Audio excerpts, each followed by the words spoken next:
হাজির হয়ে গেলাম ডিয়ার এক্স ড্রামার চতুর্থ পর্ব নিয়ে। তো চলো কথা না বাড়িয়ে সরাসরি গল্প শুরু করা যাক। এর আগের পর্বে আমরা দেখেছিলাম ইনগং আর জিন দুজনকে কিস করছিল।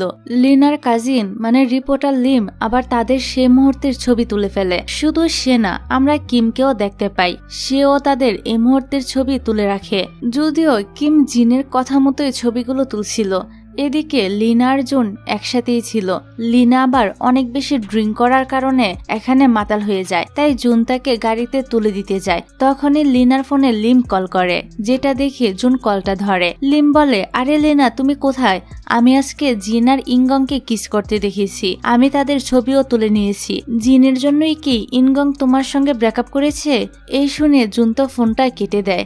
এবার জুন লিনাকে এখান থেকে পাঠিয়ে দিয়ে জিনকে মেসেজ পাঠায়, এটা বলার জন্য যে রিপোর্টার লিম তোমাদের ব্যাপারে সবকিছু জেনে গিয়েছে। পরের দৃশ্যে আমরা মেরিকে দেখতে পাই, সে জিনের সাথে তার আর ইনগং এর এই স্ক্যান্ডালটা নিয়ে কথা বলছিল। তিনি জিনকে বলে, তুমি জানো এই স্ক্যান্ডালটা যদি এখন বাইরে বের হয়ে যায় তোমার ইমেজের কি দশা হবে? তোমাকে এখনই সব শেষ করতে হবে। জিন বলে, এটা কোনো আবেগ না, আমরা সত্যি সত্যি একে অপরকে ডেট করছি। মেরি বলে, এই সময়টা ডেট করার জন্য সঠিক সময় না, তোমাকে এখন কেরিয়ার নিয়ে এগিয়ে যেতে হবে। জিন বলে, আপনার কাছে এই ছবিগুলো রিপোর্টার লিম পাঠিয়েছে তাই না? আমি সেই রিপোর্টারের সাথে কথা বলবো। মেরি বলে, সে তোমাদের ছবিগুলো সরাসরি পোস্ট করতে পারতো, কিন্তু সেটা করেনি, তার মানে সে এর বিনিময়ে কিছু চায়। জিন বলে, আমি ওর সাথে কথা বলবো। ঠিক সে সময় ইনগং এখানে আসে। জিন বলে, তোমরা তাহলে কথা বলো, আমি যাচ্ছি। তারপর মেরি ইনগংকে জিজ্ঞাসা করে, কি হয়েছে তোমার? ভাবতেই পারিনি তুমি এমন কিছু করবে। ইনগং বলে, আমিও জানতাম না এমন হবে, সরি, আমার আগেই বলা উচিত ছিল। মেরি বলে, তুমি জানো যদি এসব বাইরে যায় মানুষ ভাববে তুমি লিনাকে ছেড়ে অন্য মেয়ের কাছে চলে গিয়েছো, সবাই তোমাকে ধোঁকাবাজ বলবে, পাবলিক এসব ভালো চোখে দেখে না। ইনগং বলে, আমি আর এগুলোতে ভয় পাই না, যা হওয়ার হোক, আমি সবকিছু ফেস করতে রাজি আছি। এদিকে জিন লিমের সাথে এসে দেখা করে। লিম বলে, এই ছবিগুলো যদি পাবলিক করে দেয় তাহলে তো তোমার কেরিয়ার এখানেই শেষ। জিন হেসে বলে, এই কথাগুলো আপনি আমাকে না বরং ইনগংকে বলতে পারেন, কারণ ইনগং খুবই ফেমাস একজন অ্যাক্টর, কিন্তু আমাকে ইন্ডাস্ট্রিতে কয়জনই বা চিনে। বড়জোর আমার নাম নিয়ে একটু কটু কথা ছড়াতে পারে, এতে করে উল্টো যারা আমাকে এখনো চিনে না ওরাই বরং কৌতূহল থেকে আমাকে বেশি চিনতে শুরু করবে, এতে করে আমারই লাভ হবে। এটাই তো বাস্তবতা। লিম বলে, আমি এই লেখাটি দিয়ে তোমাদের ছবিগুলো রিলিজ করতে যাচ্ছি। জিন সে হেডলাইনটা পড়ে বলে, এই হেডলাইনটা একটু চেঞ্জ করা যায় না? এটা কোনো হেডলাইন হলো? এর বদলে এটা লেখেন, কে সে মেয়ে যে আমাদের হিরোর মন জয় করেছে? তারপর জিন লিমকে বলে, আমি জানি আপনি লিনার কাজিন, কিন্তু কাজিন বলে যে তার কথায় উঠবেন আর বসবেন এমন তো কোনো কথা নেই। আপনি এবার আমার সাথে হাত মিলান। আপনি তো জানেন মানুষ সবসময় সেলিব্রিটিদের লাভ লাইফ নিয়ে কত কৌতূহলী থাকে, তারা তাদের ব্যাপারে সবকিছু জানতে চায়। আমার অফারটা হলো, আমি পাবলিকের সেই কৌতূহল মেটানোর জন্য আমাদের দুজনের লাভ স্টোরির সব এক্সক্লুসিভ রাইটস গুলো আপনাকে দিব, কিন্তু শর্ত হলো এটা আপনি কাউকেই বলতে পারবেন না যে এই সবকিছু আমি আপনাকে দেই। এটা বলে জিন লিমকে একটা পেন ড্রাইভ দেয় আর বলে, আপনার তোলা ছবিগুলো বাদ দেন, এর ভিতরে খুব ভালো কোয়ালিটির ছবি আছে, আর এই ছবিগুলোতে আমার মুখও স্পষ্টভাবে দেখা যায়। এই ছবিগুলো কে তুলেছে সেটা জানার কোনো দরকার নেই, আমি এই ছবিগুলো আপনাকে এই জন্য দিচ্ছি যাতে আপনার আমার পিছনে পিছনে আর ফলো করতে না হয়। এখন থেকে আমি আপনাকে সব আপডেট দিব। লিমও তার সাথে মিলে কাজ করতে রাজি হয়ে যায়। পরের দৃশ্যে দেখা যায় জিন আর ইনগং এর ডেটিং এর খবর চারদিকে আগুনের মতো ছড়িয়ে পড়েছে। ফ্যানরাও পুরোপুরি দুই ভাগে ভাগ হয়ে যায়, কেউ জিনকে খুব পছন্দ করছে, আবার কেউ গালাগালি করছে। এদের মধ্যে বেশিরভাগ মানুষই ইনগংকে খারাপ বলছে। বেচারা ইনগং এর কেরিয়ার তো এখান থেকে শুধু ধ্বংসের শুরু, আর জিনের তো লাভই হচ্ছে।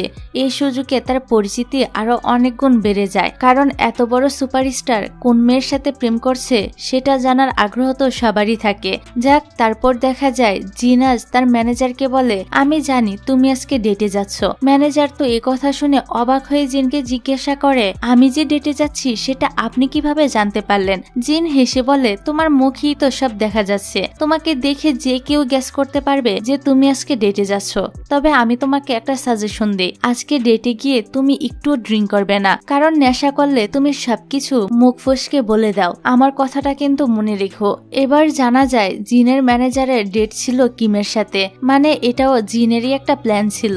ম্যানেজারের তো কিমকে বেশ পছন্দ হয়, আর কিমও ম্যানেজারের সাথে মিষ্টি মিষ্টি কথা বলতে থাকে। ফলে কিম তাকে কথার মাধ্যমে অনেক ড্রিঙ্ক করিয়ে ফেলে। আর কথা বলতে বলতে কিম বলে, জানো সেলিব্রিটিরা যখন ক্রাইম করে তখন তাদের কিছুই হয় না, কারণ তারা তো জেলেই যায় না, তাদেরকে বাঁচাতে অন্য কেউ শাস্তি পায়। এ কথা শুনে ম্যানেজার বলে, হ্যাঁ তুমি একদম ঠিক বলেছ। ম্যানেজার এবার গড়গড় করে লিনার ব্যাপারে সবকিছু বলে দেয় যে আমি যখন লিনার ম্যানেজার ছিলাম তখন একবার লিনা ড্রাঙ্ক হয়ে একটা অ্যাক্সিডেন্ট করে ফেলেছিল, যার পুরো চাপ এসে আমার উপর পড়ে। লিনাকে বাঁচানোর জন্য আমাকে পুলিশকে বলতে হয় সে অ্যাক্সিডেন্টটা আমি করেছি, গাড়িটা তখন আমিই চালাচ্ছিলাম। আমরা দেখতে পারি কিম এ পুরো ঘটনাটা নিজের ফোনে রেকর্ড করে রাখে। অন্যদিকে লিনার কাছে কিমের করা ওই ভিডিওর রেকর্ডটা পৌঁছে যায়। ঠিক তখনই জিন পিছন থেকে এসে দাঁড়ায়। লিনা ঘুরে তাকাতেই জিন হেসে বলে, দেখে তো মনে হচ্ছে তুমি কোনো একটা বিষয় নিয়ে খুবই সারপ্রাইজড হয়েছ। আমি তো আগেই বলেছিলাম আমার সাথে লাগতে এসো না। লিনা তার কাছে রিকোয়েস্ট করে এই ভিডিওটা দয়া করে পাবলিক না করার জন্য, সাথে বলে আমার কেরিয়ার একদম শেষ হয়ে যাবে, তুমি যা চাইবে আমি তাই করব, তারপরও ভিডিওটা পাবলিক করো না। জিন তো তার হাতটা ঝটকা মেরে সরিয়ে দেয়, ফলে ফোনটা নিচে পড়ে যায়। জিন তার দিকে তাকিয়ে বলে, তোমার তো ধ্বংসের মাত্র শুরু, তোমার পুরোপুরি ধ্বংস হতে এখনো অনেক বাকি। তখনই লিনার ফোনটা বেজে ওঠে আর জানা যায় ভিডিওটা পাবলিক হয়ে গিয়েছে। তাই তার ফোনে একের পর এক মেসেজ আসতেই থাকে। নেটিজেনরা তাকে অপমান করে। লিনা সেখানে বসে তো অনেক কান্না করতে থাকে। অন্যদিকে সে ম্যানেজার খুবই নার্ভাস ছিল, এখন সে কি করবে, কারণ তার ভিডিওটা তো বাইরে পাবলিক হয়ে গিয়েছে। তারপর জিন তার ম্যানেজারকে এসে বলে, আমি তোমাকে আগেই বলেছিলাম ডেটে গিয়ে ড্রিঙ্ক করো না, কারণ একটু ড্রিঙ্ক করলেই তোমার মুখ আর বন্ধ থাকে না।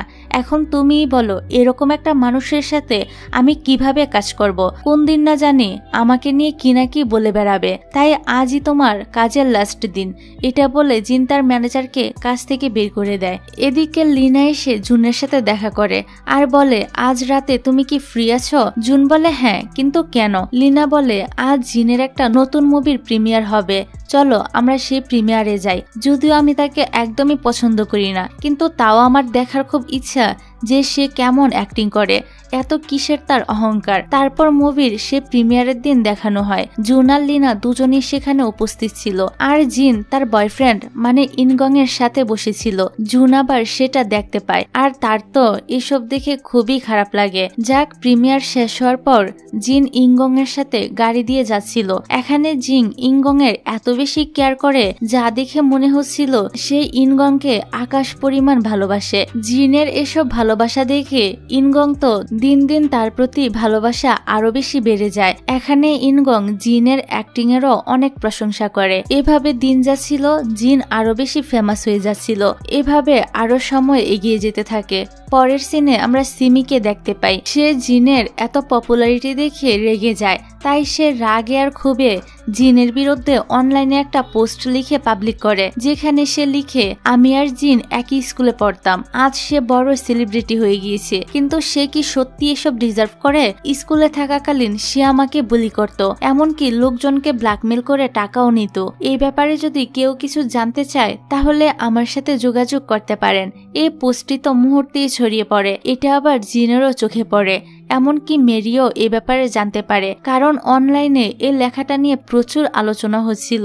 অন্যদিকে আবার কিম যখন এ পোস্ট দেখে তখন সে কমেন্টে গিয়ে বলে, আমিও জিনের সাথে একই ক্লাসে পড়তাম। জিন তখনকার সময়ে ক্লাসের সবচেয়ে সেরা স্টুডেন্ট ছিল। তারপর একে একে সব ক্লাসমেট জিনের সাইড নিয়ে কথা বলতে থাকে, কারণ জিন তো স্কুল জীবনে মুখোশ পরে সবার সাথে ভালো আচরণ করে এসেছে। সবাই সিমিকে বলতে থাকে, তুমি কিভাবে এরকম মিথ্যা লিখতে পারলে? আমরা সবাই জানি কে কালপিট, তোমাকে তো হাতে নাতে টাকা চুরি করতে ধরা হয়েছিল, যার ফলে তোমাকে স্কুল থেকেও বের করে দেওয়া হয়েছিল। এসব লিখে তাদের ক্লাসের সবাই জিনের পক্ষে দাঁড়ায়। তারপর দেখা যায় মেরি তো জিনকে এসব ব্যাপারে জিজ্ঞাসা করে। জিন বলে, এসবের কোনো কিছুই সত্য না, আমি তো স্কুলে টপ স্টুডেন্ট ছিলাম, আপনি চাইলে আমার সব রেকর্ড ঘেটে দেখতে পারেন। তারপর দেখা যায় 1 ঘন্টার মধ্যেই সে পোস্টটি ডিলিট করে দেওয়া হয়, কারণ সিমি পোস্ট করার পর থেকে অনেক বেশি নেগেটিভ কমেন্ট আসতে শুরু করেছিল। এই কারণে বাধ্য হয়ে সিমি সেটা ডিলিট করে দেয়। এদিকে মেরি বলে, তুমি যা বলেছ আমি সেটা বিশ্বাস করি, তাও ভালো মিডিয়াতে এটা নিয়ে বেশি গসিপ হয়নি। এরকম একটা স্ক্যান্ডেল পুরো জীবনকে শেষ করে দিতে পারে। জিন চুপচাপ বলে, হ্যাঁ আমি জানি, কিন্তু আমার ফ্যানেরা আমাকে অনেক সাপোর্ট করছে। মেরি বলে, মনে রেখো মিডিয়াতে কেউই কারোর আপন না। যাই হোক, তার পরের সিন আমরা দেখতে পাই জিন আজকে খুবই অসুস্থ হয়ে পড়ে। সে এ ব্যাপারে ইনগংকে জানায়, কিন্তু ইনগং তখন একটা শুটের কারণে অন্য দেশে ছিল। ইনগং এর তো জিনকে নিয়ে খুবই চিন্তা হচ্ছিল, তাই ইনগং তার নানিকে জিনের বাসায় পাঠিয়ে দেয়। নানি জিনের বাসায় এসে নক করতে থাকে, তবে জিন তখন ঘুমিয়ে থাকার কারণে দরজাটা খুলতে লেট হয়। এবার নানি বলে, তুমি এত অসুস্থ, আমাকে তো একবার বলতে পারতে, ইনগং এর কাছ থেকে আমার জানতে হলো কেন? নানি তো জিনের অনেক টেক কেয়ার করে, যা দেখে বোঝা যায় নানি আসলেই জিনকে অনেক ভালোবাসে। এখানে নানি আরো বলে, তোমার যদি ইনগং এর সাথে রিলেশন নাও থাকে তবু সবসময় আমি তোমার পাশে থাকবো। নানি এখানে জিনকে খাইয়ে দেয়। কারো চোখে তার জন্য এত ভালোবাসা আর মায়া দেখে জিন তো অনেকটাই ইমোশনাল হয়ে যায় আর নানির দিকে ফেলফেল করে তাকিয়ে থাকে। তারপর নানি সারা রাত জিনের খুবই খেয়াল রাখে আর বলে, তুমি আমার কাছে একটা উপহারের মতো। তিনি জিনের মাথায় হাত বুলিয়ে জিনকে আদর করে দেয়। পরের দিন জিন সুস্থ হলে নানি যখন চলে যাচ্ছিল জিন তাকে থামিয়ে বলে, আমার পাসওয়ার্ড হলো 125। পরে যখনই আমার বাসায় আসবেন এই শীতের মধ্যে বাহিরে দাঁড়িয়ে থাকবেন না, সাথে সাথে ঘরের ভিতরে চলে আসবেন। নানি হেসে বলে, ঠিক আছে। যাই হোক, এদিকে ইনগং যে দেশে শুটিং করতে গিয়েছিল মেরিও সেখানে আসে, তাই মেরি ইনগং এর সাথে দেখা করে। মেরি প্রথমে ইনগংকে তার দিনকাল কেমন যাচ্ছে সে ব্যাপারে খোঁজ খবর নেয়, সাথে তার কাজ নিয়েও কথা বলে। আসলে ইনগং এখন কাজে তেমন বেশি ফোকাস দিচ্ছিল না, তাই মেরি তাকে বলে সে এমন করছে কেন, ইনগং আসলে কি চায়। ইনগং বলে, আমি এখন অনেক খুশি আছি, আমি যখনই জিনের সাথে থাকি তখন খুশি কি সেটা উপলব্ধি করতে পারি। আমার ভয় হয় যদি এই খুশিটা আমার থেকে হারিয়ে যায়। মেরি বলে, ঠিক আছে, আমিও চাই তুমি খুশি থাকো, তার মানে এই না যে তুমি সব কাজ বন্ধ করে দিবে। তখনই মেরির চোখে পড়ে ছোট্ট একজোড়া জুতার উপর। মেরি বলে, এই জুতাটা এখানে কি করছে, তুমি কি বাচ্চার বাবা হতে চলেছ নাকি? ইনগং বলে, আরে না, এত বেশি ভাবছেন কেন, আসলে আমি জিনের জন্য গিফট কিনতে গিয়েছিলাম, তার তো কিছুদিন পরেই জন্মদিন। তখনই হঠাৎ এই জুতাগুলোর উপর আমার চোখ পড়ে, তারপর তো আমি এই জুতাগুলোর উপর থেকে চোখ সরাতেই পারছিলাম না। কত কিউট তাই না, তাই কিনে নিয়েছি। তাছাড়া এখন আমি চাই জিনের সাথে সুখে সংসার করতে, নিজের পরিবার বড় করতে। তার কথা শুনে মেরি বলে, তুমি কি তাহলে জিনকে বিয়ে করতে চাচ্ছ? ইনগং বলে, হ্যাঁ। মেরি বলে, জিন কি চায়, সে কি তোমাকে বিয়ে করবে? ইনগং বলে, তার ব্যাপারে আমি পুরোপুরি শিওর না, কিন্তু আমার মনে হয় জিন রাজি হয়ে যাবে, কারণ সে আমাকে অনেক বেশি ভালোবাসে। ইনগং এর এভাবে কাজ ছেড়ে দেওয়ার কথা শুনে মেরি খুবই চিন্তায় পড়ে যায়। তারপরের সিনে আমরা জিনকে দেখি, সে প্রার্থনাগারে যেখানে ইনগং এর দাদি নিয়মিত আসতো সেখানে আসে, আর এখানে এসে জিন চ্যানকে দেখতে পায়, যাকে তার বাবার খুনের দায়ে আটক করা হয়েছিল। জিন তো চ্যানকে সেখানে দেখে অনেকটাই অবাক হয়ে যায়। চ্যান তার কাছে গিয়ে জিজ্ঞাসা করে, হঠাৎ করে আমাকে দেখতে পেরে তুমি কি সারপ্রাইজ হয়ে গিয়েছো নাকি? জিন বলে, না, আমি অনেক খুশি হয়েছি। জিন জিজ্ঞাসা করে, আপনি বের হলেন কবে?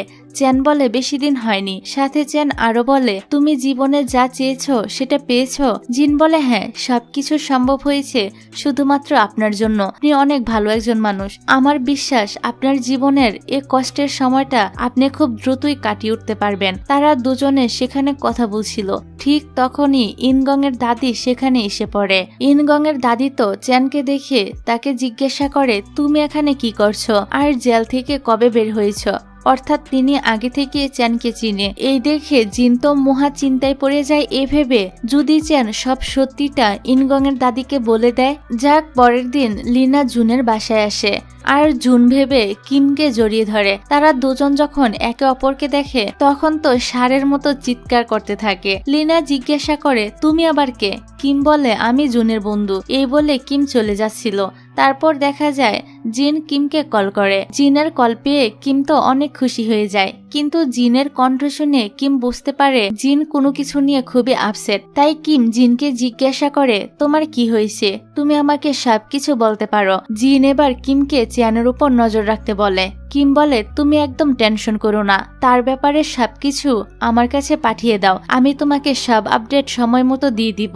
সে কলটা কাটতে সেখানে জুন চলে আসে। জুন এসেই তাকে জিজ্ঞাসা করে, তোমার কি মাত্রই জিনের সাথে কথা হয়েছে? কিম বলে, কই না তো। জুন বলে, মিথ্যা বলছো কেন?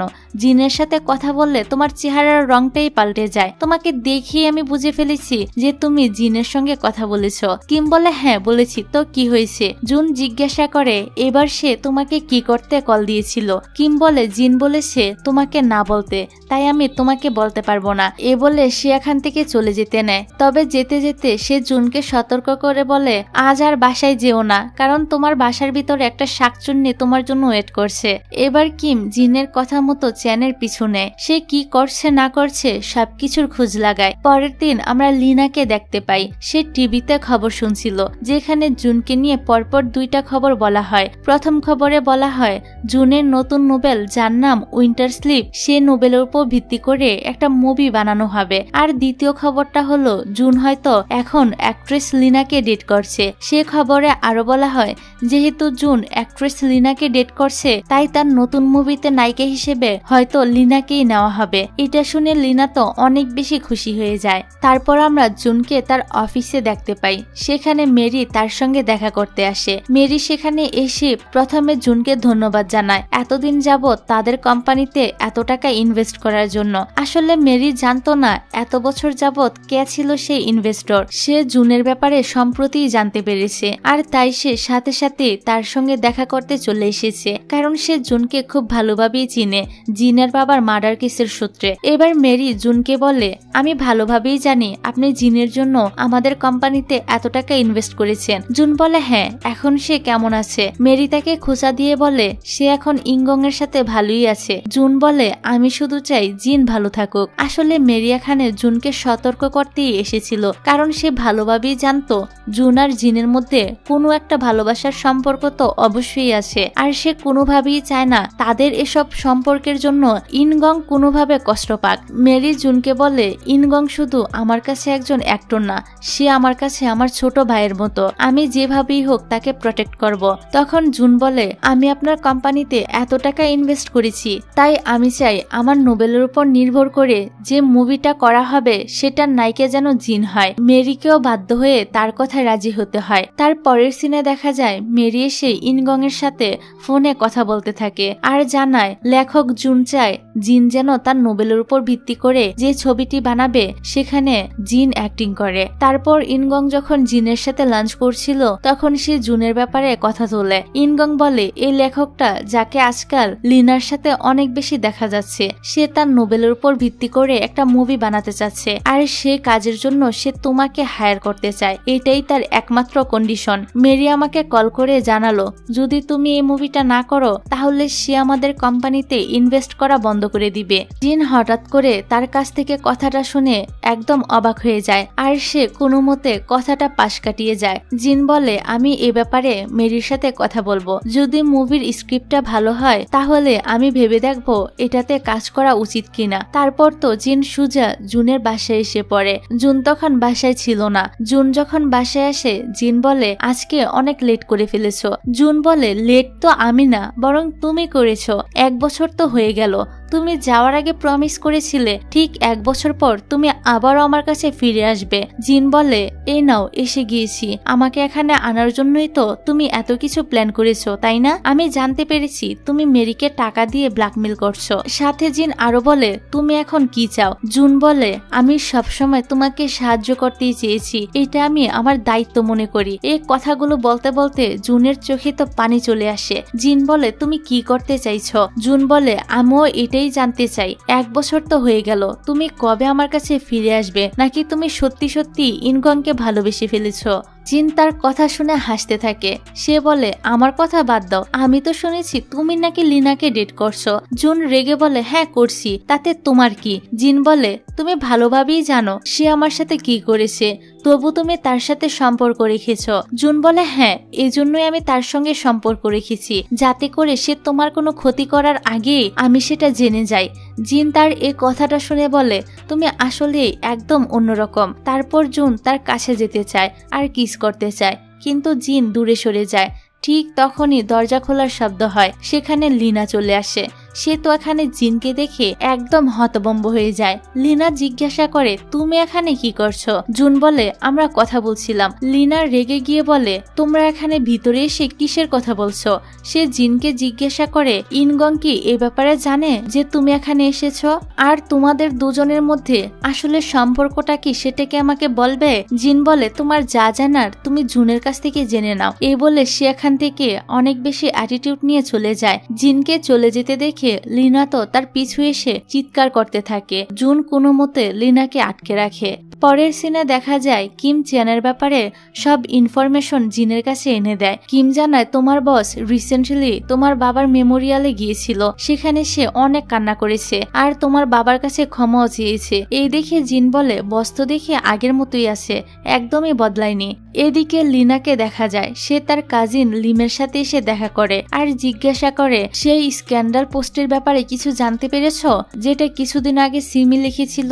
লিম জানায়, সে পোস্টে তেমন বিশেষ কিছুই ছিল না। যে পোস্টটা করেছিল সে তো লেখার 1 ঘন্টা পরেই আবার ডিলিট করে দিয়েছে, আর এখনো জানা যায়নি সে যা যা বলেছিল তা সত্যি কিনা। লিনা বলে, তোমাদের দ্বারা কিছুই হয় না, তুমি কখনোই এ জিনের ব্যাপারে কিছুই বের করতে পারোনি। লিম বলে, আমি তো চেষ্টা করছি, আমার মনে হয় আমি খুব তাড়াতাড়ি কিছু একটা বের করতে পারবো। তারপর লিনা একজনকে কল করে জানতে চায় ইনগং এখন কোথায় আছে। এবার লিনা জুনকে সাথে নিয়ে কোথাও একটা যাচ্ছিল। জুন জিজ্ঞাসা করে, আমরা এখন কোথায় যাচ্ছি? লিনা বললে, একটু পরেই জানতে পারবে, আশা করি তোমারও ভালোই লাগবে। এদিকে আমরা তো ইনগংকে দেখতে পাই যে এখন দেশে ফিরে এসেছে আর জিনকে সাথে নিয়ে জিনের জন্মদিনটা সেলিব্রেট করছিল। এখানে ইনগং জিনকে বলে, আমি তোমার জন্মদিনের উপলক্ষে কিছু একটা বলতে চাই। জিন বলে, ঠিক আছে বলো। ইনগং বলে, আজকের দিনটার জন্য আমি অনেক বেশি গ্রেটফুল, কারণ আজকেই তোমার জন্ম হয়েছে। তাছাড়া 1 বছর হয়ে গিয়েছে আমি তোমার সাথে আছি, কিন্তু এখনো আমি তোমাকে দেখলে সে প্রথম দিনের মতোই ফিল করি। আমি তোমাকে যেটা বলতে চাচ্ছি আশা করি তুমি না করবে না। ইনগং তাকে রিং দিয়ে বিয়ের জন্য যখনই প্রপোজাল করতেই যাবে, ঠিক তখনই সেখানে লিনা এসে উপস্থিত হয়। লিনা তো সেখানে এসে সিন ক্রিয়েট করতে থাকে।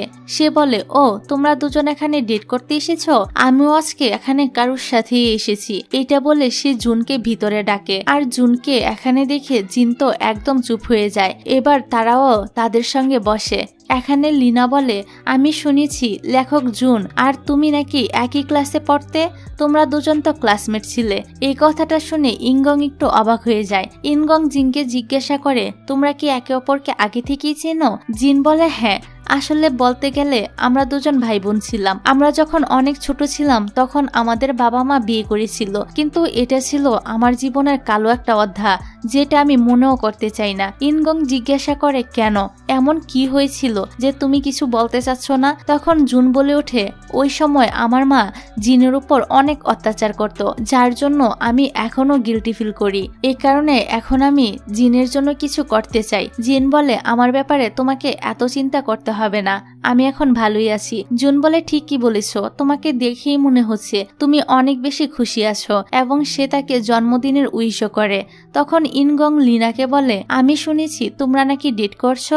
লিনা তখন অপমান আর কষ্ট নিয়ে বলে, আমরা দুজন শুধু একে অপরকে ব্যবহার করছি, আমরা কোনো ডেট করছি না। তারপর সে জিনকে জিজ্ঞাসা করে, সবকিছু ঠিক আছে, কিন্তু গতকাল যে তুমি জুনের সাথে দেখা করতে তার বাসায় গিয়েছিলে, তাও আবার এত রাতে, সেটা কেন? আমি তো হঠাৎ করে তোমাকে সেখানে দেখে ভয়েই পেয়ে গিয়েছিলাম। ইনগং তো এটা শুনে আরো বেশি অবাক হয়ে যায় আর জিনের দিকে তাকায়। জিন বলে আমি সেখানে গিয়েছিলাম জুনকে না করতে, যে আমি তার প্রজেক্টে কাজ করছি না। লিনা বলে আমি তোমার অ্যাক্টিং যত দেখি ততই অবাক হয়ে যাই, তুমি এত সুন্দর করে মিথ্যা কিভাবে বলতে পারো। লিনা ইনগং এর দিকে তাকিয়ে বলে আমি সেখানে গিয়ে তাদের দুজনকে খুবই কাছাকাছি দেখেছি। তখন ইনগং বলে আজকে জিনের জন্য একটা বিশেষ দিন, তার জন্মদিন, আর আমরা সেটা সেলিব্রেট করতে এখানে এসেছি, তাই এসব আজেবাজে কথা এখানে না তোলাটাই ঠিক হবে। এই বলে সে তো এখান থেকে চলে যায়। জিনও তার পিছু পিছু সেখান থেকে চলে যায়। তারা দুজন সেখান থেকে চলে যাওয়ার পর লিনা জুনকে বলে আমাদের দুজনের মধ্যে তুমি সবসময় জিনকে চুজ করবে, তাই না? তুমি আমাকে কখনোই সাহায্য করবে না। জুন বলে আমি তোমাকে যতই সাহায্য করি না কেন ইনগং কখনোই জিনকে ছেড়ে তোমার কাছে আসবে না। লিনা বলে তোমার কি মনে হয় আমি এত কিছু করছি ইনগংকে ফিরে পাওয়ার জন্য? আমি বুঝতে পারি না তোমাদের চোখে কিসের পর্দা লাগানো। তোমরা কেউই কি জিনের আসল রূপটা দেখতে পাচ্ছ না, নাকি দেখেও না দেখার ভান করছো? আমি ক্লিয়ারলি দেখতে পাচ্ছি সে তোমাদের দুজনকেই ব্যবহার করছে। অন্যদিকে ইনগং এর গ্র্যান্ডমা জিনের বাসায় চলে আসে তার জন্মদিনের উপলক্ষে তার জন্য রান্না করে খাওয়ানোর জন্য। তিনি জিনকে সারপ্রাইজ দিতে চায়। ঠিক তখনই একটা প্লেট নামাতে গিয়ে সেটা ভেঙে যায়, যার ফলে নানির হাতটা কেটে যায়। তখনই তিনি ওষুধের বক্সের জন্য একটা ডয়ার খোলে, আর সেখানে তিনি তার হারিয়ে যাওয়া ওই ডায়েরিটা খুঁজে পায়, যেটা ব্যবহার করে জিন তার মন জয় করেছিল। অন্যদিকে ইনগং আর জিনের মধ্যে কথা হচ্ছিল। ইনগং জিনকে জিজ্ঞাসা করে তোমাদের দুজনের মধ্যে আসলেই ভাই বোনের সম্পর্ক? জিন বলে হ্যাঁ। ইনগং বলে তুমি এ ব্যাপারে আমাকে আগে কেন বলনি? কারণ তুমি কখনই আমাকে আমার অতীত নিয়ে প্রশ্ন করনি, এখন তুমি আমাকে জিজ্ঞাসা করো, আমি তোমাকে সবকিছু বলতে চাই। ইনগং বলে তাহলে তোমরা দুজন কি ভাই বোন? জিন বলে না, কারণ আমাদের বাবা মার অনেক আগেই ডিভোর্স হয়ে গিয়েছে, এখন আর আমরা ভাই বোন নেই। এখানে জিন তার মায়ামাখা কথা দিয়ে ইনগংকে মানিয়ে নেয়। তারা দুজন যখন সেখানে দাঁড়িয়ে কথা বলছিল ঠিক তখনই ইনগং এর কাছে তার ভাই কল করে আর বলে নানির যে ডায়েরিটা হারিয়ে গিয়েছিল সেটা নাকি নানি খুঁজে পেয়েছে। এই কথা ইনগং যখন জিনকে বলে জিন তো একদম ঠান্ডা হয়ে যায় আর জিজ্ঞাসা করে কোন ডায়েরির কথা বলছে। ইনগং বলে একটা ডায়েরি আছে, যে ডায়েরিতে আমি আমার সবকিছু লিখে রেখেছিলাম, কি কি আমার ভালো লাগে কি কি আমার ভালো লাগে না। কিন্তু গত বছর নানি সে ডায়েরিটা হারিয়ে ফেলে আর এখন নাকি সেটা খুঁজে পেয়েছে। কিন্তু আমি তো জানতাম নানি আজকে তোমার বাসায় গিয়েছে তোমার জন্মদিন উপলক্ষে তোমার জন্য স্পেশাল খাবার রান্না করতে, কিন্তু এখন আমার ভাই কল করে বলল নানি নাকি বাসায় ফিরে এসেছে, চুপচাপ হয়ে বসে আছে, কিছু বলছেও না খাচ্ছেও না। কি করব বুঝতে পারছি না। আমার ভাই এখন শহরে নেই আর আমারও একটু পরেই একটা ফ্লাইট আছে। সে জিনকে বলে তুমি কি একটু কষ্ট করে গিয়ে দেখে আসতে পারবে আমার নানির কি হয়েছে? জিন বলে অবশ্যই। তারপর জিন ছুটে যায় ইনগং এর নানির সঙ্গে দেখা করতে। এদিকে কিম বাইক নিয়ে জিনের কাছে চলে আসে। আসলে জিনই কিমকে কল করে ডেকেছিল। এবার জিন কিমের বাইকের পিছনে উঠে তাড়াতাড়ি করে ইনগং এর নানির বাসায় চলে আসে। সে কিমকে তার জন্য নিচে ওয়েট করতে বলে আর সে ধীরে ধীরে নানির সঙ্গে দেখা করতে চলে যায়। ভিতরে ঢুকতেই ইনগং এর নানিকে চুপচাপ বসে থাকতে দেখা যায়। তার সামনে সে ডায়েরিটা রাখা ছিল। নানি বলে তুমি তাহলে এসেছো? এখানে এই সিনটা কাট হয়ে যায়। এদিকে জুন একটু পরে ট্যাক্সি করে সেখানে পৌঁছে যায়। এখানে এসে কিমকে জিজ্ঞাসা করে সবকিছু ঠিক আছে কিনা। কিম বলে এখনো কিছুই জানা যায়নি। আর ঠিক তখনই তারা কিছু একটা পড়ার শব্দ পায়। জুন দেখতে পায় দরজার সামনের উপরের সিঁড়িতে জিন দাঁড়িয়ে রয়েছে আর নানি সিঁড়ি দিয়ে উপর থেকে নিচে পড়ে গিয়েছে। জুন তো এসব দেখে অনেক ভয় পেয়ে যায়। সে ভাবছিল জিনি হয়তো নানিকে ধাক্কা দিয়ে ফেলে দিয়েছে। পরের সিনে আমরা নানিকে হসপিটালে দেখতে পাই। নানি তো জীবন আর মৃত্যুর মাঝখানে ঝুলছিল। এখানে জুন জিনের দিকে তাকিয়ে মনে মনে ভাবতে থাকে জিন আজকে কি দোয়া করছে, কারোর মৃত্যুর জন্য নাকি কারোর জীবন বাঁচার জন্য। একটু পরেই নানি মারা যায়। ডাক্তার এসে জানায় নানি আর এই পৃথিবীতে নেই। এই খবরটা শুনে ইনগং আর তার ভাই দুজনেই তো কান্নায় ভেঙে পড়ে। জিন ইনগং এর পাশে থেকে তাকে সান্ত্বনা দেয়। অনেক মানুষ আসে সেখানে শ্রদ্ধা জানাতে। তখনই জিন দেখতে পায় সেখানে চ্যানও এসেছে। মেরিও ইনগং এর এই দূর সময়ে তার পাশে থাকে। তখনই সেখানে পুলিশ আসে আর তারা জিনকে জিজ্ঞাসা করে সেদিন আসলে কি ঘটেছিল। জিন বলে ইনগং আমাকে বলেছিল গ্র্যান্ডমার বাড়িতে গিয়ে তার দেখাশোনা করতে। আমি অনেকদিন ধরেই জানি নানি রাতে ঠিকমতো ঘুমাতে পারে না, আমি তো শুধু ওনাকে সাহায্য করতে চেয়েছিলাম। তারপর একটা ফ্ল্যাশব্যাক দেখা যায় যেখানে নানি জিনকে চিৎকার করে বলছে আমি তোমাকে নিজের আপন মনে করে ভালোবেসেছিলাম, ইনগংকেও অনেক বকেছি কেন সে তোমার সাথে খারাপ ব্যবহার করেছে, কিন্তু তুমি আমাকে ধোঁকা দিলে। শুধু আমাকে না, আমার পুরো পরিবারকেই তুমি ধোঁকা দিয়েছ। আমি কিভাবে নিজেকে ক্ষমা করব? আমি তো নিজের হাতে ইনগংকে কুয়ার মধ্যে ঠেলে দিয়েছি। ঘটনা আবারও বর্তমানে চলে আসে। জিন বলে নানি একটা বিড়ালকে নিয়মিত খাবার দিত, বিড়ালটি ঘরে ঢুকতে পারত না কারণ নানির বিড়ালে অ্যালার্জি ছিল, তাই তিনি সবসময় তাকে বাইরেই খাবার দিতেন। সেদিনও তিনি বিড়ালকে খাবার দিচ্ছিলেন, হঠাৎই তার মাথা ঘুরতে শুরু করে আর তিনি মাথা ঘুরে পড়ে যায়। এটা বলতে বলতে জিনের চোখে তো পানি চলে আসে। পুলিশ বলে আমি জানি আপনার জন্য এই সময়টা খুবই কঠিন, কিন্তু আমাদের আরো কিছু প্রশ্ন করতে হবে। তারপর আমরা আরেকটা ফ্ল্যাশব্যাকে সেদিনের দৃশ্য দেখতে পাই। জুন সেখানে এসে জিনের দিকে তাকিয়ে থাকে, তার নিজের চোখে বিশ্বাসই হচ্ছিল না জিন এমনটা করতে পারলো। তখনই কিম বলে আমি সব সিকিউরিটি ক্যামেরা ক্লিয়ার করে দিব, এ বডিটারও কোনো একটা ব্যবস্থা করে ফেলবো, তুমি এখান থেকে চলে যাও জিন। জিন বলে না, আমি এখান থেকে কোথাও যাব না, তাছাড়া এখানে কোনো সিকিউরিটি ক্যামেরাও নেই, তুমি শুধু শুধু কোনো স্টুপিড মার্কা কাজ করো না। এই বলে সে সাথে সাথে অ্যাম্বুলেন্সে ফোন করে। জুন তখনও পুরো বিষয়টা হজমই করতে পারছিল না, সে শুধু অবাক চোখে জিনের দিকে তাকিয়ে থাকে। সিন আবারও বর্তমানে চলে আসে। এখানে আমরা দেখি চ্যান ইনগং বা তার ভাইয়ের কাছে জিনকে নিয়ে কিছুই বলে না, উল্টো জিনের আরো সুনাম করে, যেটা আবার জিন লুকিয়ে শুনতে পায়।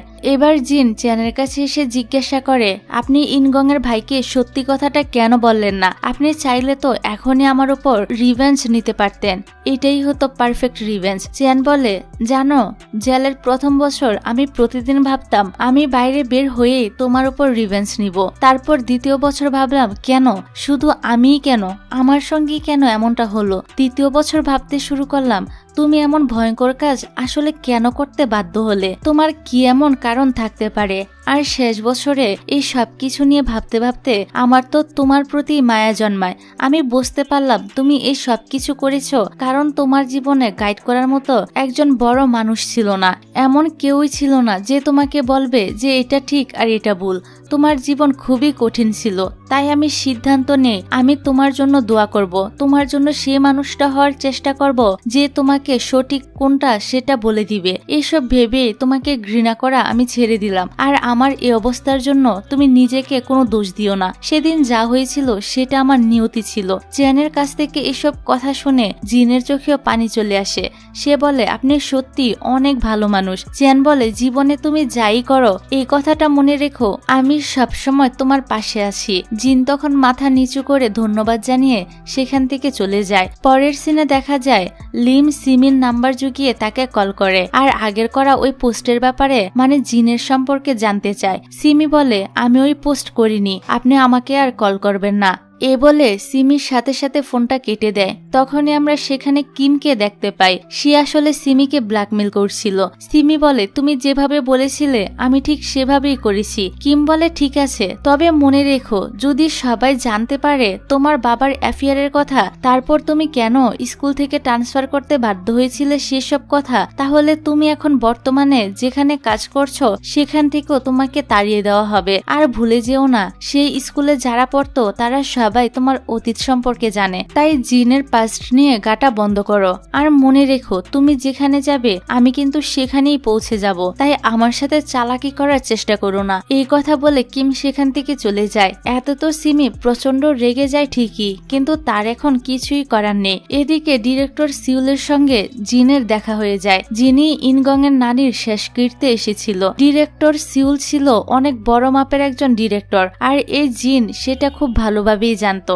সে তাকে মিষ্টি গলায় বলে আমি আপনার মুভিগুলো খুব পছন্দ করি, কিন্তু কখনো আপনার সাথে দেখা করার সৌভাগ্য হয়নি। ডিরেক্টর বলে আমিও তোমার অ্যাক্টিং দেখেছি, আর ইনগং এর কাছ থেকেও তোমার অনেক প্রশংসা শুনেছি। এই দূর সময় তুমি ইনগং এর খেয়াল রেখো। আসলে এই ডিরেক্টরের আবার ইনগং এর সাথে অনেক ভালো সম্পর্ক ছিল। তারপর সে যেতে যেতে জিনকে বলে তুমি ফ্রি হলে আমার সাথে দেখা করতে এসো।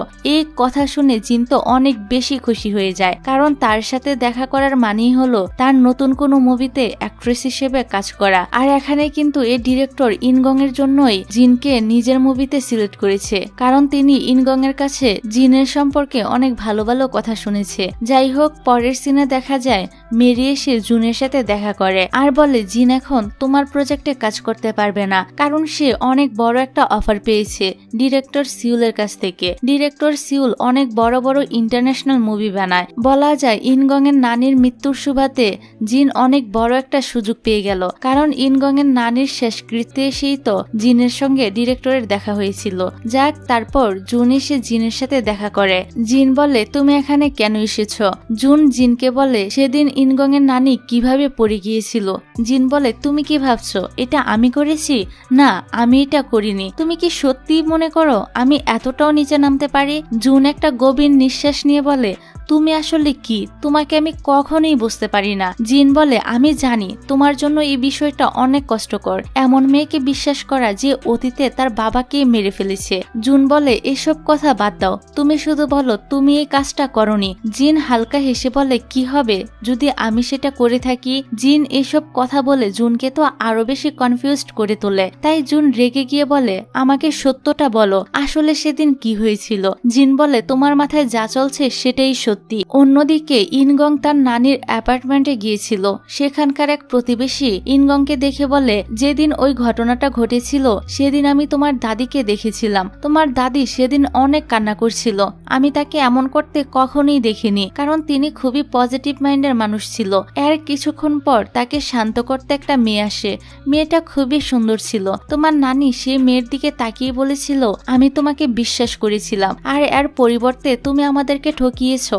তুমি কিভাবে আমাদের সাথে এমনটা করতে পারলে? তারপর প্রতিবেশী আরো বলে আমি আপনাকে একটা কথা বলতে চাই। 409 নাম্বার ফ্ল্যাটে যারা থাকে তারা কিছুদিন আগে এখানে একটা লুকিয়ে ক্যামেরা লাগিয়েছে, কারণ তাদের প্যাকেজ চুরি হয়ে যেত। তাই তদন্তের সময় পুলিশকে তারা সেই ক্যামেরার ব্যাপারে কিছুই জানায়নি। কিন্তু যদি তোমার দাদি আসলেই পড়ে যায় তাহলে সে ক্যামেরায় সে ফুটেজ অবশ্যই থাকবে। ইনগং সেই মহিলার কথা অনুযায়ী 409 নাম্বার অ্যাপার্টমেন্টে নক করে। একজন মহিলা দরজা খোলে। সে তাকে জানায় ওই ফুটেজের একটা কপি আমার হাজবেন্ডের কাছে ছিল, কিন্তু একজন ডিটেকটিভ এসে সে ফুটেজটা নিয়ে গিয়েছে আর আমাদের কাছে এখন আর কোনো কপি নেই। ইনগং ভাবে যেহেতু ডিটেকটিভরা নিয়ে গিয়েছে তাহলে হয়তো এটাও তদন্তে এসেছিল আর পুলিশ এখানে কিছুই পায়নি, তাই এটা নিয়ে হয়তো আর কোনো কথা হয়নি।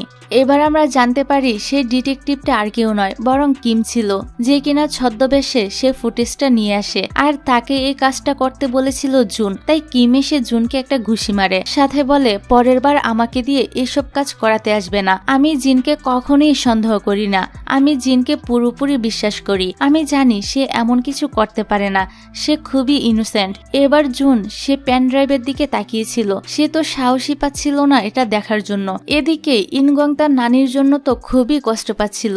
সে ভিতর থেকে খুবই ভেঙে পড়ে, আপসেট হয়ে অনেক বেশি ড্রিঙ্ক করে পড়ে থাকে, কোনো কিছু খায়ও না। সে তার সিনেমার সকল কাজও আস্তে আস্তে ছেড়ে দেয়। অন্যদিকে ইনগংকে নিয়ে একটা নতুন নিউজও বের হয়, যেখানে লেখা ছিল ইনগং সম্প্রতি একটা নতুন রিং কিনেছে। তাহলে কি সে তার গার্লফ্রেন্ড অর্থাৎ জিনকে প্রপোজাল করতে চলেছে?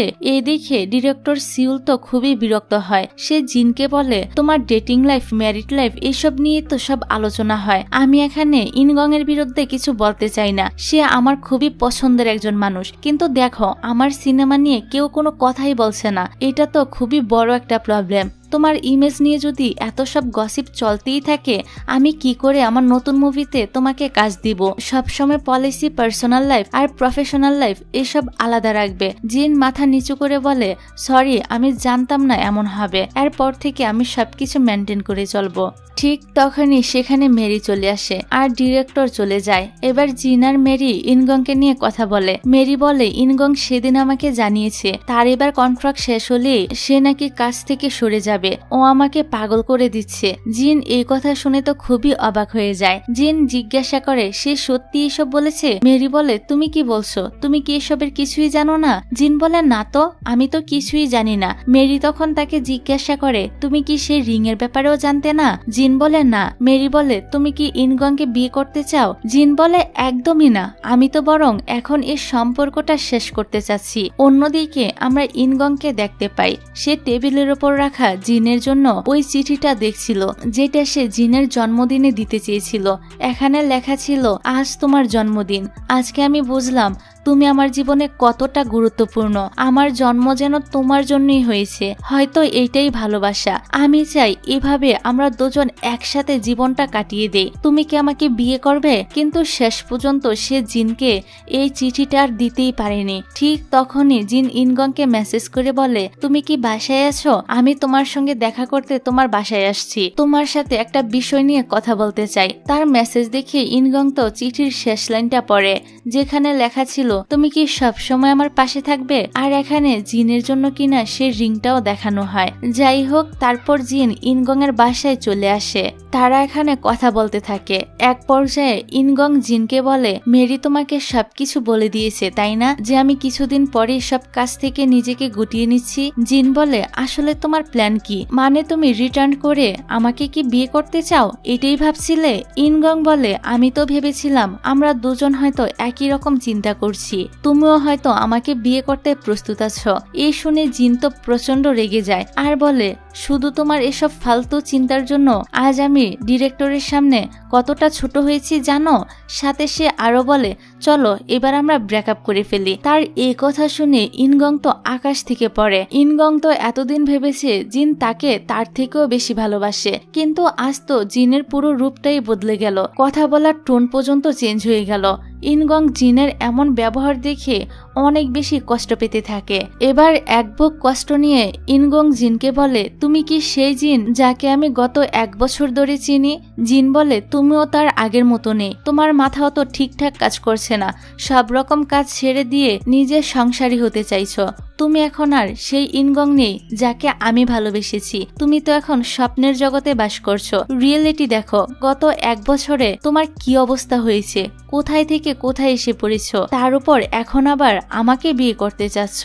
জিন এখানে ইনগংকে নিয়ে অনেক তুচ্ছ-তাচ্ছিল্য করে কথা বলতে থাকে। জিনের এমন আচরণ দেখে ইনগং শুধু বলতে থাকে, একজন মানুষ এভাবে হঠাৎ করে এতটা বদলে যেতে পারে কিভাবে? জিন হেসে বলে, আমার এই নতুন রূপটা তোমার পছন্দ হচ্ছে না? ঠিক আছে, আমি আগের মতো হাসি মুখেই বলছি, চলো আমরা ব্রেকআপ করে নেই। এবার তুমি খুশি তো? ইনগং বলে, আজ আমাদের সম্পর্কের 1 বছর হলো। ভেবেছিলাম তোমাকে আমি ভালো করেই চিনতে পেরেছি। আমি তোমাকে নিয়ে কত স্বপ্ন দেখেছি। প্লিজ তুমি আমাকে এভাবে ছেড়ে যেও না, একটু বোঝার চেষ্টা করো। জিন বলে, কেন বুঝবো? এটা তোর 10 বছরের কোনো সম্পর্ক না, শুধু 1 বছরের সম্পর্ক। 1 ইয়ার রিলেশনশিপ নিয়ে এত ভাবার কি আছে? ইনগং তার কথা শুনে একদম স্তব্ধ হয়ে যায়। জিন সেখান থেকে চলে যেতে গেলে ইনগং তার হাত ধরে অনেকবার রিকোয়েস্ট করে বলে, প্লিজ এমনটা করো না, আমি তোমাকে অনেক বেশি ভালোবাসি, আমাকে এভাবে একা ফেলে চলে যেও না। এবার জুনতো তার আসল রূপ তুলে ধরে আর ইনগং এর চোখের দিকে তাকিয়ে বলে, 1 বছর আগে আমি তোমাদের সেই ডায়েরিটা চুরি করেছিলাম যাতে করে সহজেই তোমার সাথে ডেট করতে পারি। আর সেদিন তোমার নানি ডায়েরিটা আমার বাসা থেকে পেয়েছিল। সে আমার সত্যটা জানতে পেরে একদম শখে চলে গিয়েছিল।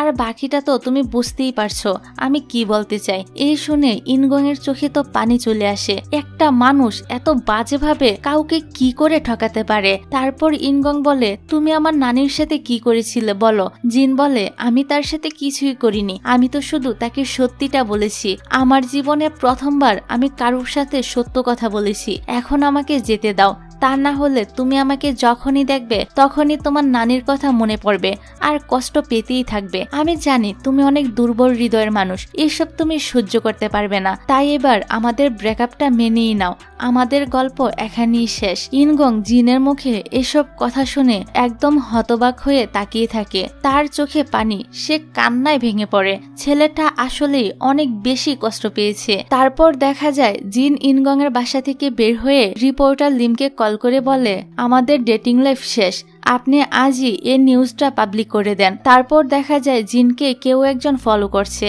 সেটা আবার কিম দেখতে পায়। তাই কিম লোকটির কাছে এসে বলে, তুমি কে? বাইরে বের হয়ে আসো।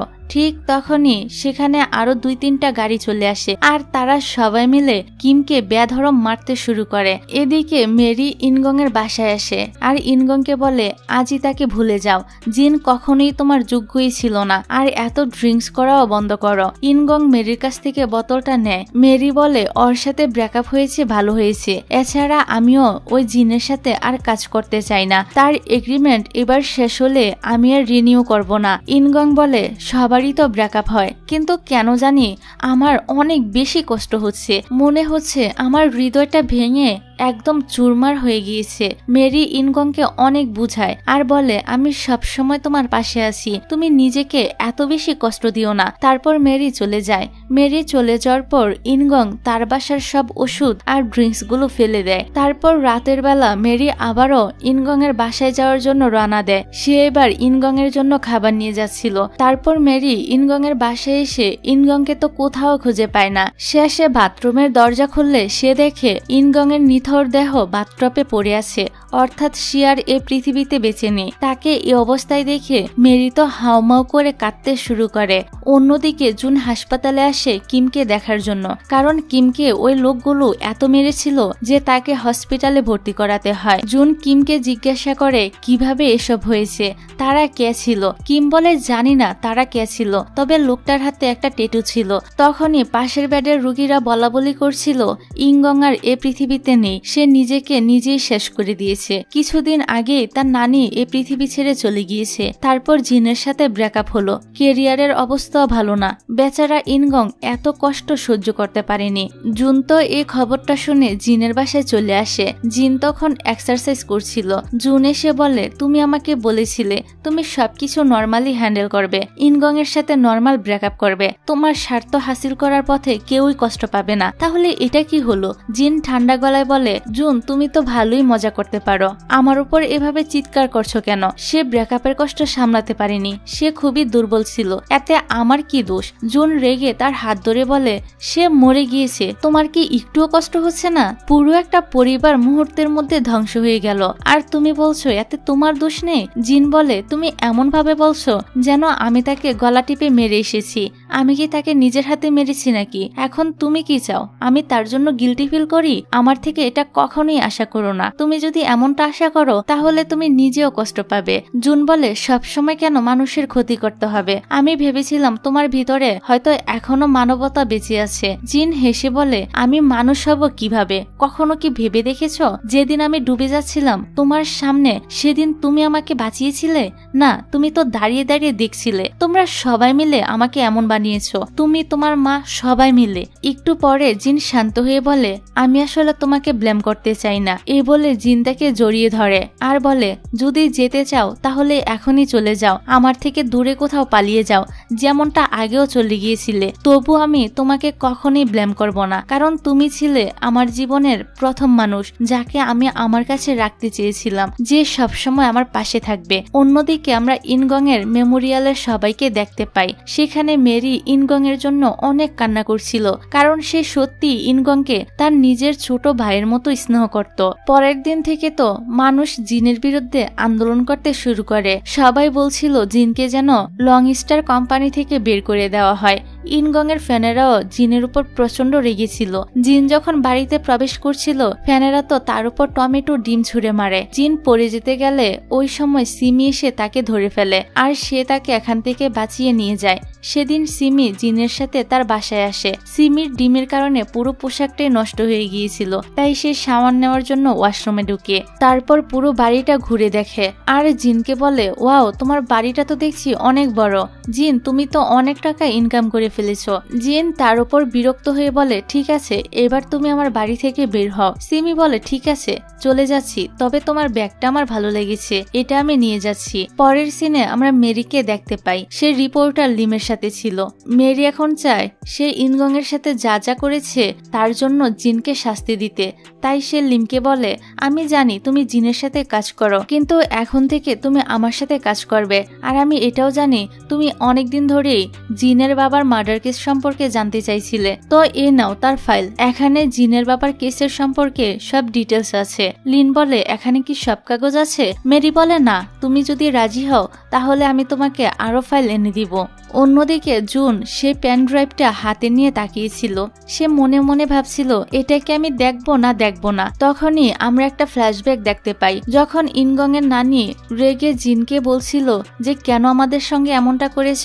তখন জিন ইনগং এর নানির কাছে ক্ষমা চায় আর বলে, আমার প্রথমে ইন্টেনশন অন্যরকম ছিল, কিন্তু পরে সত্যি আমি ইনগংকে ভালোবেসে ফেলি। তারপর আপনাকেও আমার খুব ভালো লাগতে শুরু করে।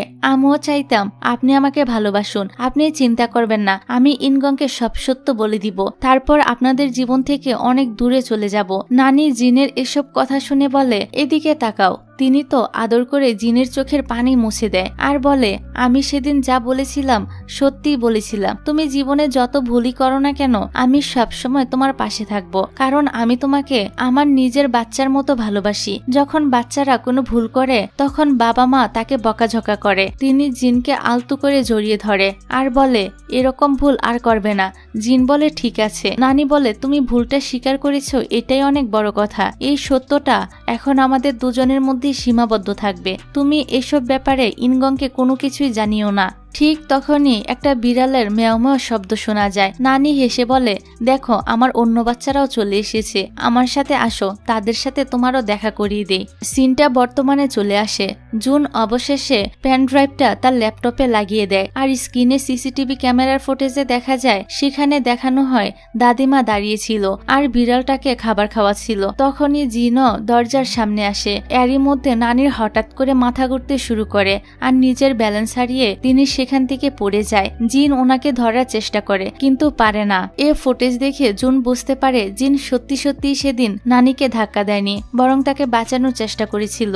এদিকে আমরা সেই গ্যাংস্টারকে দেখতে পাই যে কিমকে মেরেছিল। সে তার সেক্রেটারির সাথে কথা বলছিল। তারপর সেক্রেটারি এসে আরেক রহস্যময় এক মানুষকে জানায় সে আমাদের ব্যাপারে কিছুই জানে না। বাইকে যে লোকটা আমাদের ফলো করছিল সবই কাকতালীয় ঘটনা। এখন শুধু দেখতে হবে আর জানতে হবে ওরা কিভাবে একে অন্যর সাথে যুক্ত। এই রহস্যময় লোকটা আসলে জিনের প্রতি দুর্বল ছিল। তার একটা নিজের কোম্পানিও আছে। সে অনেক সম্পত্তির মালিক আর তার কোম্পানির নাম হলো হাইডা, যার ম্যাগাজিনের কভার ফটোতে ইনগং আর জিন একবার ছবি তুলেছিল। সে ফটোশুট ম্যাগাজিনে আমরা জিনের একটা ছবি দেখতে পাই। সে জিনের দিকে তাকিয়ে থাকে। এই লোকটা ছিল আবার আরেক সাইকো। এই লোককে দেখিয়ে এ পর্বটা এখানেই শেষ হয়ে যায়। তো পরের পর্ব আমরা দুই সাইকোর লড়াই দেখতে পারবো। তাই পরের পর্বগুলো আরো বেশি ইন্টারেস্টিং হতে চলেছে।